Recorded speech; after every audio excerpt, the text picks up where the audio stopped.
네, 안녕하세요. 112회 KPC 모의고사 총평 진행하도록 하겠습니다. 아무래도 토요일 날 모의고사를 보다 보니까 제가 이제 오프라인 총평을 할 수가 없는 그런 상황이 계속 생기네요. 아마 상반기까지는 그렇게 진행될 것 같고, 하반기에는 일정을 보고 다시 결정을 하면 될 것 같습니다. 일단은 모의고사 치신 분들 굉장히 고생 많으셨고, 아마 지금 굉장히 힘드실 텐데, 이 수요일 날 좋은 결과 나오시는 분도 있을 거예요. 그리고 이제 8월 달에 이제 그동안 노력의 결실을 보실 분들도 있을 거라고 생각을 합니다. 네, 총평 진행할게요. 일단 1교시 같은 경우는 이제 그 좀 노멀한 문제들이 많이 출제가 됐습니다. 그러니까 과거의 기출의 변형, 최근에 그 출제 트렌드가 약간 그런 식으로 가기 때문에 기존에 공부했던 기출 문제와 약간 흡사한 형태로 출제가 되었고요. 그래서 1교시는 좀 수월하셨을 것 같습니다. 1교시 문제 중에서 좀 가져가야 될 것들은 이제 1번 AI 애저 서비스, 이미 기출이 약간 변형이죠. 이번에 서비스 메시, 이것도 기출에 있는 문제 중에서 한 부분만 뽑아낸 거고요. 5번의 데이터 패브릭, 또 나올 만한 주제죠.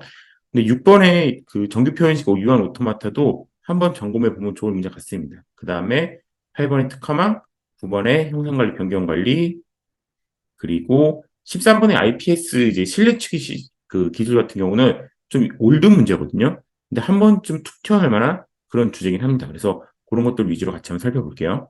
일단 AI 애저 서비스, 인공지능을 서비스 형태로 제공을 하려면은 이게 인력 부족, 플랫폼 부족, 인프라 부족 이런 문제가 있기 때문에 이걸 제공하는 쪽에서 인프라스트럭처, 그다음에 서비스, AI 플랫폼을 개발하기 위한 툴 같은 것도 제공을 해줘야 됩니다. 그래서 인프라 서비스 개발 도구 등을 통합으로 제공할 수 있는 형태로 구성도를 그려주시고 이제 이게 가능하게 하려면 이걸 가지고 어떤 서비스를 하는지 챗봇, 자연어 처리, 패턴 분석 이런 것들을 추가 서비스로 제시를 해주시면 될 것 같습니다. 근데 고려사항 같은 경우는 이제 서비스에 이제 자사의 데이터가 올라가다 보니까 이제 보안적인 부분들, 우리의 회사의 내부 데이터가 퍼블릭 클라우드는 어떻게 올라간다 이런 약간 꺼려지는 것들이 있잖아요. 그런 부분에 대한 것들을 어떻게 해결할 것이냐가 좀 중요한 포인트가 될 것 같습니다. 3달러 작성하시면 좋겠죠. 서비스 메시, MSA 문제가 꾸준히 나오고 있고 이 메시 같은 경우는 마이크로 서비스들 간의 통신 모듈의 개별 구성. 그러니까 서비스를 쪼개놓다 보니까 그 서비스 모듈 안에 비즈니스 로직만 있는 게 아니라 통신 모듈이 같이 들어있게 되잖아요. 그러니까 비즈니스 집중 못하고 모듈도 계속 사이즈도 커지게 되고 통신 모듈도 제각하고 개발을 하고 그러다 보니까 이제 내부에 있는 통신의 어떤 추상화된 기능을 사이드카라는 프록시에 맡겨두고 실제 서비스는 비즈니스 로직만 담당하게 해서 공통적인 통신 부분을 분리를 한 거죠. 마치 SDN의 컨트롤 플레인과 데이터 플레인을 나눠갖고 중앙에서 화이트 스위치를 제한 것처럼 이 서비스 메시 같은 경우도 컨트롤 플레인에서 개별 마이크로 서비스의 통신 부분을 이제 컨트롤하는 게 서비스 메시의 핵심입니다. API 게이트웨이가 아우터 트래픽을 이제 라우팅하고 로드 밸런싱하는 부분을 담당한다면은 서비스 메시는 이너 아키텍처 쪽을 담당하게 되는 거죠. 가져갈 만한 주제긴 합니다. 추가로 데이터 패브릭, 데이터의 사일로 문제 해결하는 거죠. 시스템의 시스템이라고도 부릅니다. 왜냐면 이제 그 데이터 레이크, 데이터 웨어하우스, 데이터 마트, 그다음에 이기종 데이터베이스들이 산재되다 보니까 이 분산 네트워크 환경에서 이 통합으로 데이터를 관리하는 어떤 포탈 시스템이 필요하게 됐던 거죠. 데이터 위치와 관계없이 액세스를 지원하는 통합 플랫폼이고 기존의 DW 데이터 레이크를 포괄해서 새로운 차원의 동적 데이터 검색과 융복합을 제공해주는 이제 기능이라고 보시면 되겠죠. 생명과학, 게임 개발, 소셜 미디어, 스트리밍, 물류, 약물 방류 이런 식으로 이제 과거에 분산되어 있던 환경에서는 어떤 추출할 수 없던 밸류 같은 것들을 이 데이터 패브릭을 통해서 이제 가치를 찾아낸다고 보시면 될 것 같습니다. 그래서 아래 나와 있는 가트너의 이 데이터 패브릭과 DW 간의 관계 이런 것들을 참고해서 작성을 해주시면 좋은 점수를 받을 수 있을 것 같아요.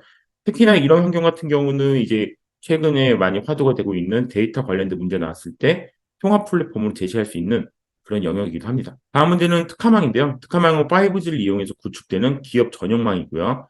5G의 특징이 ENBB, URLLC, MMTC의 앞 글자를 따서 이음 5G라고도 부릅니다. 그래서 기존의 통신사가 제공하고 있었던 그 5G 주파수보다 이제 원래 제공이 약속된 28GHz 주파수가 있었잖아요. 리얼 5G죠. 요걸로 제공한 서비스인데 이 통사랑 지역 5G 사업자로 구성이 됩니다. 그리고 특정 디바이스에만 폐쇄적인 접속을 허용하는 약간 일종 MDM 기능을 넣어서 그 해당 구역에 들어갔을 때는 외부망을 끊고 내부에 있는 이 특화망을 접속할 수 있도록 해주는 이런 서비스고요. 주로 제조업 분야, 스마트 팩토리 같은데 굉장히 이제 사용을 많이 하는 기술입니다. 그래서 AI, 빅데이터, AR, VR 이런 기술들이 많이 사용이 되어 있고 또 제조 공정에서 5G 특화망을 결합해서 시너지를 좀 내고 있죠. 그래서 시장에서도 많이 밀고 있고 정부도 많이 밀고 있고 최근에 그 이통사들이 5G 28GHz 주파수를 뺏겼잖아요. 그런 이슈가 있기 때문에 이 특화망이 한 번 더 언급이 될 수도 있습니다. 네, 그런 부분에서 챙겨주시면 좋을 것 같고요. 평상관리, 변경관리 거의 이제 뭐 모르시는 분이 없는 모든 수험생이 다 준비하는 식통감비인데 변경관리 이 부분은 어떻게 보시면 좋냐면 ITSM에서 고객이 SR이나 CR을 보낸 그 시점에서 형상관리, 변경관리, 배포관리, 영역도 분석 그다음에 이 베이스라인을 어떻게 통제할 것인지를 같이 묶어서 나온 이 그림을 한번 공부해 보시고 이 부분을 일부 잘라갖고 추가 콘텐츠로 제시를 하시면은 좋은 점수가 나올 것 같아요. 그다음 IPS 옛날 문제인데 이 옛날 문제들도 가끔 출제가 되고 최근에는 UWB도 단독으로 출제가 됐기 때문에 이 슬래치기 기술 한번 가져와 봤습니다. 그래서 실내에서 모바일이 수신한 센서, 전파 등으로 건물 내 위치, 이동 경로를 측정하는 치기 시스템인데 팩토리에 있는 이제 그 내부 디바이스들도 실내 측기를 하고 아니 실내 로봇 이동 이런 것들이 있는데 많은 방식들이 있습니다. 뭐 GPS 기반, 그 다음에 이통사의 기지국 기반, 액세스 포인트 기반, WLAN, WPAN 이런 이제 다양한 기술들이 있는데 대부분 다 이제 어떤 신호의 세기로 리턴 값을 돌아오는 시간을 측정해서 거리를 측정한다거나 아니면은 라디오 맵 같은 걸 만들어서 사용하는 형태란 말이죠. 그래서 주차 위치, 의료 분야의 환자 추적, 그러니까 이제 그 감염병이 걸린 환자를 트래킹한다거나 시설물 이런 것들 이제 활용 분야들이 있습니다. 그래서 그 자주 사용하는 프로토콜별로 뭐 와이파이, BLE 이렇게 그 비교하는 표들이 있는데 한번 이제 그 가볍게 가져가시면 좋을 그런 주제긴 해서 혹시나 이게 나온다면은 요 정도만 언급을 해도 웬만큼 점수를 딸 수 있는 그런 문제긴 합니다. 네, 1교시는 요 정도 대응하시면 좋을 것 같고요. 2교시는 이제 유명한 챗GPT가 나왔죠. 오픈 AI에서 이제 공개한 챗GPT, LMM 모델이죠. 그 다음에 CI/CD 가볍게 한번 보고, 에그리테크라 해서 최근에 이제 뭐 우크라이나 전쟁도 있고, 그다음에 농업 분야, 1차 산업 분야랑 IT 테크 기술이랑 결합된 형태가 많이 또 각광받고 있기 때문에 이런 부분 한번 다뤄보도록 하겠습니다. 그 다음에 6번 같은 경우는 PMP 7판이 나왔는데 아직 7판이 출제는 안 됐어요. 근데 그 잘, 해설지가 잘 정리가 되어 있으니까 한번 가져가시면 좋을 것 같고, 8번에 이제 그 이메일의 보안 기법인 DMARC, 이걸 뭐라고 읽어야 될지 모르겠네요. 드마이크, 네. 어쨌든, 요거를 같이 한번 좀 살펴보면 좋을 것 같아갖고, 좀 올드 문제지만 같이 한번 좀 언급을 해보겠습니다. 챗GPT 같은 경우는 이제 트랜스포머랑 이제 사람이 개입된 강화학습인 거죠. 이 구성 요소 활용으로 성능을 극대화한 거고, 초거대 언어 모델의 가장 그 대중적인 알려진 사례입니다. 그래서 스스로 학습해서 답변을 생성하고 대량 데이터와 맥락을 처리하는 트랜스포머인데요. 한계점 같은 경우는 이제 모델의 교정을 위해서 아무래도 사람이 되게 필요하다. 그리고 얘가 이제 한 2년 전 정보를 끊겼잖아요. 그다음에 이제 얘가 거짓말을 하는 거, 그다음에 얘가 만들어낸 데이터들이 그런 저작권과 위배되는 부분들이 있기 때문에 문제점은 있지만 뭐 여러 자료를 보면은 뭐 변호사 시험을 통과했다. 아니면 뭐 법률 이제 뭐 법률 서비스도 할 거다. 뭐 이런 얘기들이 있긴 한데 갈 길은 아직 좀 먼 것 같긴 하지만 이런 흐름으로 갈 것 같긴 합니다. 그래서 의료, 법률, 농업, 패션, 마케팅 등에서 활용이 될 거고 이 트랜스포머, 그러니까 GPT 모델이라는 건 이런 의미인 거죠. 그러니까 나는 밥을 그다음에 판단하게 사슴벌레 먹었다, 맛있게 냉장고라는 이제 그 사람들의 답변이 나오면 먹었다라는 쪽의 답변이 이제 그 확률이 더 높다는 걸 얘가 인지를 한 거죠. 먹었다라고 이제 출력을 해주는 그런 모델입니다. 그래서 꼭 GPT나 LMM이나 이런 인공지능 쪽을 너무 어렵게 설명하기보다는 이렇게 쉬운 사례를 가져와 설명하는 것도 괜찮은 방법이기 때문에 한번 넣어봤고요. CI/CD 유명한 과정인 거죠. 파이프라인이란 거는 결국 그런 겁니다. 그러니까 그 항만 쪽에 가보면 기름을 실은 이제 배들이 들어오는데 거기에 큰 탱크가 있습니다. 그럼 우리의 이제 그 주변에 있는 주유소로 딜리버를 하려면은 어쨌든 차에 실어줘야 되는데 그 항만에 있는 탱크하고 그 이제 주유소에서 딜리버를 해준 차 사이에 큰 파이프가 연결이 돼요. 그러면 거기서 한꺼번에 이게 쭉 원유가 들어오게 됩니다. 마치 개발된 소스 코드가 CI 서버에서 빌드 테스트해서 타겟 서버로 파이프라인을 타고 하는 같은 이런 형상을 보통 파이프라인을 표현을 하거든요. 그래서 애플리케이션 라이프 사이클 짧아지면서 MS와 함께 필수 기술을 부각이 되는 거고요. 이 사용할 수 있는 성능 지표, 뭐 소스 커버리지, 소나큐브 같은 걸로 소스 코드 커버리지를 얼마큼 확보를 했는지 저희가 보면 뭐 MCDC 뭐 이런 얘기도 하고 막 스펙들이 있었잖아요. 아니면 빌드 타임이 얼마나 개선이 되었는지, 결함의 개수, 배포 실패 이런 것들을 언급을 하시면 좋을 것 같고 아래 보면 실제 사용하는 오픈소스들이 있잖아요. 보시면 뭐 기시라든가 아니면은 젠킨스, 그다음에 실제 도커, 그다음에 쿠버네티스 이런 이제 환경들을 추가로 제시를 해 주시면은 좋은 점수가 나올 것 같습니다. 에그리테크는 이제 농업과 기술과의 합성어잖아요. 농업의 IT 기술을 적용을 한 겁니다. 근데 생각을 해보시면 이런 쪽 기술들은 대부분 다 IoT 기술들이 들어가요. IoT 기술 같은 경우는 플랫폼의 구조가 비슷하단 말이죠. 디바이스에 있고 사용자가 있고 중간에 플랫폼이 있고 IoT 게이트웨이가 있고 그래서 스마트 시리즈 IoT 플랫폼과 유사하게 접근해서 그려주시고 거기에 인공지능과 머신러닝 아니면은 뭐 AR, VR 일부 ICBM 기술을 추가해 주시면은 적당한 구조의 플랫폼을 그릴 수 있을 것 같고요. 아무래도 이런 농업 관련된 토픽들은 뭐 생육, 생장, 시설 관리 같은 이제 그 느낌을 주는 그룹핑이나 키워드들이 중요하잖아요. 그런 것들 같이 뽑아주시면 좋습니다. 아래 그림은 뭔가요? 예전에 저희 모의고사 때 나왔던 스마트 팜의 구성도잖아요. 근데 에그리테크도 비슷할 거란 말이죠. 여러 번 이제 학습하지 마시고 한번 잘 만들어 놓은 그 구성도를 계속 재사용을 하시면 되겠죠. 네, 그렇게 대응을 하시면 좋을 것 같습니다. 그 다음에 이제 스팸메일을 대응하는 거죠. 이제 DMARC. 네, 뭐라고 읽지 발음이 좀 꼬이네요. 어쨌든 이거는 SPF랑 DKIM을 같이 이제 사용하는 이메일 인증 프로토콜인데 SPF는 뭐냐면 발신 서버가 정상적으로 인증된 서버인지 확인하는 프로토콜.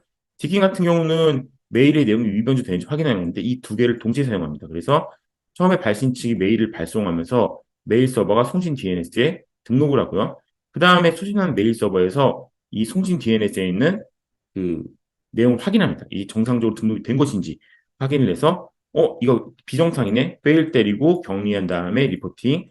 만약 패스되면은 수신자한테 오는 이런 구조로 되어 있습니다. 그래서 한번 가져갈 만한 주제긴 한데 그림 정도만 기억하고 SPF랑 지킨 같은 것들만 좀 추가를 하셔도 좋은 점수가 나올 것 같아요. 3교시는 이제 그 노멀한 문제들이 많이 나왔습니다. 그러니까 클라우드 쪽 문제, 그 다음에 다들 잘 알고 계시는 블록체인 쪽 문제, 그 다음에 가설 검증처럼 쉽게 접근할 수 있는 문제가 나왔고, 이제 CPM을 많은 분들이 안 푸셨어요. CPM이, 이 CPM에 나왔던 그 활동 그 테이블은 110회, 110회 나왔던 CPM의 테이블을 그대로 썼습니다. 왜냐하면 출제자들이 어차피 이 테이블을 새로 만들어서 뭔가 계산한다거나 이런 것들을 잘 안 하시잖아요. 그러니까 과거에 출제했던 테이블을 그대로 쓰고 문제만 살짝 바꾸는 경우들이 많단 말이죠. 그래서 CPM에 대한 설명, 그다음 CPM의 경로 도출 이 두 개를 물어본 문제였는데 아쉽게도 많은 분들이 선택은 안 하셨어요. 그 다음에 제로 트러스트, 이 제로 트러스트는 해설지가 굉장히 잘 나와 있고 이것도 꼭 가져와야 될 주제입니다. 최근에 많이 부각되고 있기 때문에 같이 한번 볼 거고요. ISP와 ISMP 칠판 얘는 펌싱에서 대부분 선택은 안 하셨지만 반드시 가져가야 될 분야입니다. 꼭 들고 가셔야 돼요. 제로 트러스트 모든 사용자 기기 및 네트워크 트래픽에 대해서 비신뢰 상태로 그러니까 제로 베이스로 시작을 하는 거죠. 접속 주체 신뢰도 검증 후 일정 수준 이상 신뢰도가 부여된 접속 주체에게만 최소한 권한부터 부여를 하는 거고요. 이게 일반적으로 이제 DMZ 거쳐서 방압을 거쳐서 이런 장비 거쳐서 내부 방으로 들어오는 트래픽들은 신뢰를 준단 말이죠. 걔들이 이 내부에 있는 침투한 단말로부터 서버를 횡이동을 해서 권한을 상승시켜갖고 데이터를 뽑아내는 행위를 합니다. 그래서 해설지에 보시면 이제 정책 엔진이 있고 정책 관리자가 있고 정책을 집어넣는 시점이 있잖아요. 이 부분에 대한 이제 플랫폼 구조를 잘 가지고 가시고 이제 이걸 가지고 제로 트러스트를 대응하신다면 굉장히 좋은 점수 나올 것 같습니다. 그래서 이 해설지가 굉장히 작성이 잘 돼 있어요. 여기도 이제 마치 서비스 메시나 SVN과 마찬가지로 컨트롤 플레인과 데이터 플레이라는 이런 키워드가 보이시죠? 최근에 이제 많이 사용하는 개념이니까 이 부분을 가지고 가시면은 좋은 점수가 나올 것 같아요. ISP와 ISMP 7판 이것도 해설지를 참고로 기본으로 하시겠지만 6판은 기본적으로 클라우드 도입을 위한 개정이었다면은 7판에서는 디지털 플랫폼 정보의 기본 원칙 적용을 위해서 그러니까 디지털 플랫폼 정보를 하라고 막 나오는데 이게 이제 구체적인 지침이 없다 보니까 ISP 2부를 반영한 겁니다. 정부의 의지가 들어간 거겠죠. 그래서 디지털 플랫폼 정보는 이제 컴싱하면 정보 관련만 출제됐지만 분명히 또 나올 만한 주제이긴 합니다. 그래서 ISP 7판과 함께 같이 묶어서 6에서 7로 뭐가 바뀌었는지 그 다음에 제외하는 항목은 어디인지 이 두 개 부분을 반드시 가져가시면 좋은 결과가 있으실 것 같아요. 4교시 같은 경우는 이렇습니다. 1, 2, 3은 그럭저럭 할 만했다. 4교시 오면은 뭔가 문제 선택이 강제되면서 아주 이제 터무니없이 이제 소설로 지어내는 문제, 그냥 개념만으로 풀 수 있는 이런 이제 문제를 하나 선택해야 되는 이제 그런 그 교재였을 것 같아요. 자, 기본반을 거쳐가신 분들은 모두가 잘 알고 있는 전자봉투 나왔습니다. 이 전자봉투를 채점하신 분이 이 채점하다 굉장히 감동했대요. 너무 정확하게 쓴 사람이 많아갖고 깜짝 놀랐대요. 어떻게 이렇게 정확하게 이게, 왜냐면 이게 키가 여러 개가 나오니까 공개키, 비밀키, 뭐 개인키 막 여러 개 나오니까 헷갈릴 수 있는데 정확히 쓰신 분이 너무 많았습니다. 채점자가 감동했고요. 혼동행렬도 이 공식 쓰신 분들이 너무 정확하게 잘 쓰신 분들이 많아갖고 여기서 많은 점수가 나왔더라고요. 그래서 이런 이제 혼동행렬 같은 경우도 충분히 이제 과거 문제지만 이제 최근 트렌드를 봤을 때 또 낼 수 있는 문제란 말이죠. 그래서 이것도 마지막에 공식 한번 점검해 주면 좋을 것 같고요. 1번에 있는 회선교환, 패킷 교환이나 아니면 4번의 IPsec 이제 같은 경우는 이렇게 출제될 확률이 높지는 않을 것 같아요. 4번 같은 경우는 이제 IPsec 프로토콜보다는 IPsec VPN 같은 거 이런 쪽으로 이제 그래서 IPsec VPN과 SSL VPN의 어떤 기술 비교 정도까지만 챙겨주면 좋지 않을까 싶습니다. 일단 5번이 제일 중요한 것 같아요. 클라우드 네이티브 전환의 개요 및 예상되는 문제점 해결 방안인데 요거 확률이 굉장히 높습니다. 클라우드 네이티브라는 용어가 이제 저희가 내부 모의고사에 많이 등장했지만 실제 출제된 적은 없었단 말이죠. 근데 올해 초에 니아에서 대규모 클라우드 네이티브 관련된 컨설팅 사업을 띄웠어요. 굉장히 큰 규모로 띄웠습니다. 공공에서 앞으로 이제 구축되는 신규 시스템 또는 이제 민간 클라우드 전환된 시스템들이 클라우드 네이티브로 가야 된다고 이제 명시를 하고 있기 때문에 이 부분이 실제될 확률이 굉장히 높다고 볼 수 있습니다. 여기까지 같이 한번 볼 거예요. 전자봉투 같은 경우는 이제 2달러, 3달러는 대부분 다 잘 쓰셨고요. 1달러이 압도적인 딱 그런 포스를 보여주면 좋겠죠. 나는 전자봉투에 모든 걸 다 알고 있다. 전자봉투를 왜 쓰고, 그 다음에 성능은 뭘로 챙기고, 얘는 무결성을 보장하고 얘는 PKI 기반을 썼고 인증서는 CA에서 관리한다는 이 모든 걸 난 다 알고 있다는 거를 1달러에 던집니다. 그러면은 채점자가 여러분의 2, 3달러를 잘 보지 않고도 많은 점수를 줄 수 있단 말이죠. 그래서 요 저희 해설지에 있는 그 과거 합성 문제죠. 여기는 1달러를 잘 활용하시면은 굉장히 이제 채점자한테 강한 인상, 압도적인 인상을 남길 수가 있겠죠. 각 키들 간의 관계를 잘 표현하고 1달러의 암호화 기술들이 사용되는 목적을 제시한다면 고득점이 가능하고 공개키, 비밀키, 해시, 인증서 많은 기술들이 들어가기 때문에 굉장히 좋은 문제죠. 똑같이 나오지 않더라도 뭐 이중서명, 전자서명, 전자봉투 이런 걸로 다양하게 변형될 수 있으니까 기본 기술들은 꼭 정리하시는 게 좋습니다. 근데 클라우드 네이티브의 전환 계획이에요. 여기 보시면 예상 문제점 해결 방안인데 가장 중요한 문제라고 볼 수 있습니다. 그래서 공공 클라우드 민간 시스템 전환을 위해서 이런 것들의 요구 사항들이 나왔고 곧 시행할 예정입니다. 그래서 문제점 같은 경우는 조직 구조의 제약, 그러니까 MSA로 해서 넘기라는 얘기인데 그 코네이 법칙 아시죠? 조직의 구조와 소프트웨어 형성이 비슷하다는 거. 공공의 그 시스템이나 조직의 구조가 수직적이기 때문에 MSA에 어울리지 않죠. 근데 공공 시스템이 노후되거나 전환 방식 기술의 미확정, 법 제도에 대한 어떤 것들, 보안 같은 경우는 국정원의 그 보안 요구 사항들 만족해야 되는 것들인데 아직 이 부분이 완벽하게 이제 테일러링 같은 게 안 된 거죠. 근데 전환을 하라 그러는데 예산 좀 별로 없는 그런 상황입니다. 그래서 예산 부족. 뭐든지 공공에서 하는 이런 정책 같은 경우는 예산이 부족한 경우가 많아요. 그래서 예산, 인력, 조직 구조, 법 규제 가이드라인을 문제점 제시해 주시면은 50% 이상 일치하죠. 해결 방안 예산을 주거나 아니면은 마이그레이션 방문을 중에서 리아키텍처링. 왜냐하면 이제 뭐 리프트 앤 시프트 이런 것들은 하나만 하란 말이죠. 그래서 클라우드에 이 관리형 서비스를 쓸 수 있는 리아키텍처링이나 리빌드 뭐 이런 방식, 리플랫포밍 이런 거를 고려해야 되는 거고요. 법 규제 정비와 예산 가이드라인, 그다음에 조직의 재구성. 그러니까 클라우드 네이티브 가능한 데브옵스 조직들, 그다음에 크로스 펑셔널 팀, 에자일 팀들을 구성하면은 이런 것들이 가능해집니다. 그래서 기존에 있는 포커스 모델 방식에서 벗어나서 이 마이크로 서비스 방식의 데브옵스 환경을 구축하고 CI/CD를 활용해서 컨테이너에 딜리버리하는, 디플로이하는 이런 형태의 이 아키텍처링을 하셔야 되는데 요거를 잘 담았다가 답안지에 녹이시면 좋을 것 같아요. 그래서 요 클라우드 네이티브 같은 경우는 아마 각 심화반에서 멘토님들에게 한 번 더 추가 설명 요청하셔도 아마 잘 설명해 주실 것 같습니다. 모르시는 분은 5층에 저를 찾아오시면 되겠죠. 제가 수업 끝나고 잘 설명해 드릴게요. 130일에 이제 준비를 해야 됩니다. 그래서 22년의 시험과 23년 이제 두 번의 시험을 분석을 해보는 거죠. 인공지능 뭐가 나오나요? 가장 기초적인 문제 이제 출제됩니다. 과거처럼 아주 딥한 것들이 이제 더 이상 이제 한동안 안 나왔어요. 뻔한 문제를 재탄하고 있습니다. 아마 그렇게 될 확률이 올해까지는 좀 있을 것 같아요. 소프트웨어 공학, IT 경영, DB의 비중이 늘어났죠. 그러니까 이 올드 토픽들의 이 뻔한 중요한 문제들, 빈출 토픽들 반드시 리마인드 하셔야 되고요. 공공의 법제도 가이드라인 문제 꾸준히 출시되죠. ISP 칠판 같은 경우 바뀌었으면 해야죠. 그다음 시험의 기본적인 부분을 다 챙겨야 됩니다. 10문제, 4문제, 4문제, 4문제. 뻔한 거긴 한데 다 작성을 못 하신 분들이 아직 너무 많아요. 그다음에 이렇게 답안지에 표에 빈칸이 있는 분들이 너무 많습니다. 그러면은 빈칸은 가장 좋은 감점 요소라 그랬죠. 그래서 틀려도 돼요. 일단 채워서 틀리는 게 공백보다 감점이 덜 할 겁니다. 그다음에 어떤 분들을 보니까 이제 전체 문제를 다 작성 못, 예를 들어서 뭐 8문제, 9문제 작성하는데 특정 문제들이 3단락이 막 있는 거예요. 그런 것보다는 3단락을 빼고 오히려 5점, 4점 맞을 문제를 더 쓰시는 게 좋습니다. 그다음에 하지만 올드 문제는 3단락 못 참죠. 미리 전체 문제를 다 작성하신 분들은 올드 문제 나오면 무조건 3단락 쓴다라고 지금 생각하셔야 되고요. 이제는 다시 킬러 문제를 준비할 때가 된 것 같습니다. 20문제 정도 킬러 문제를 준비하시면 좋을 것 같아요. 주간 모의 7점 이상 아니면 15.5나 16점 정도 받을 수 있는 문제를 준비를 하시되 이런 킬러 문제는 너무 구성 문제, 그러니까 이 문제는 나만 알아. 내가 되게 레어하게 준비한 문제 이런 거 작두 타는 문제보다는 출제가 안 되더라도 키워드를 활용할 수 있거나 한 꼭지를 활용할 수 있는 수준의 문제를 선택하시는 게 좋습니다. 그래야 리스크가 좀 적단 말이죠. 작두를 잘못하면 발목이 날아가잖아요. 그러니까 좀 살살 너무 이게 그 극으로 가 있는 문제 선택하시면 안 됩니다.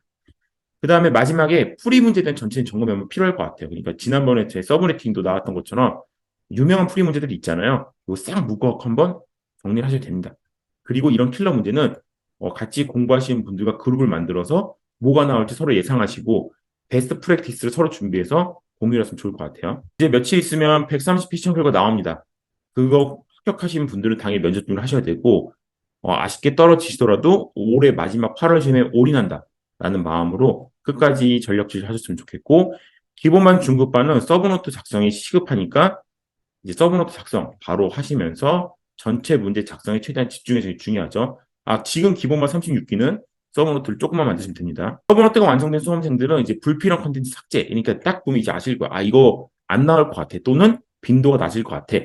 이거 봐도 모르겠어라는 것들은 그냥 서브노트에 지웁니다. 이제 지우거나 아니면은 이제 까만 걸로 표시를 해갖고 눈에 안 띄게 해놔야 돼요. 그래야지 나중에 반복할 때 시간을 줄일 수가 있습니다. 마지막으로 모든 문제는 내 서브노트 안에 출제된다는 자신감. 없는 게 나와도 조합으로 풀 수 있고 한 명 뽑아도 난 될 거다라는 강한 자신감. 여기까지 맞춰주시면은 이번에도 저희 다 좋은 결과를 이제 받아볼 수 있지 않을까 싶습니다. 그래서 굉장히 힘든 공부라는 건 저희 모두가 알고 있잖아요. 그래서 이런 것들 잘 지켜주시면은 조만간에 좋은 소식이 있겠죠. 요새는 또 제가 갑자기 그런 거 막 찾고 있어요. 좀 이렇게 명언이나 이런 거 아니면 이제 좀 희망적인 메시지를 막 찾고 있습니다. 그래서 이런 게 있더라고요. 이미 충분히 지금까지 잘했고, 잘하고 있었고, 이제 앞으로도 잘할 거라는 거를 저희는 다 알고 있습니다. 그래서 2달만 같이 열심히 노력해갖고, 올해 안에 다들 좋은 결과를 받을 수 있으면 참 좋을 것 같습니다. 네. 제가 준비한 이제 총평 여기까지고, 네. 그 여러 기술사님들이 출제해 주셨던 그 정성들을 만들어 놨던 그 해설지를 보면서 마지막 마무리 2달을 잘 진행하면 좋을 것 같습니다. 네, 400분 모의고사 보시느라고 고생 많으셨습니다. 전 여기까지 진행할게요.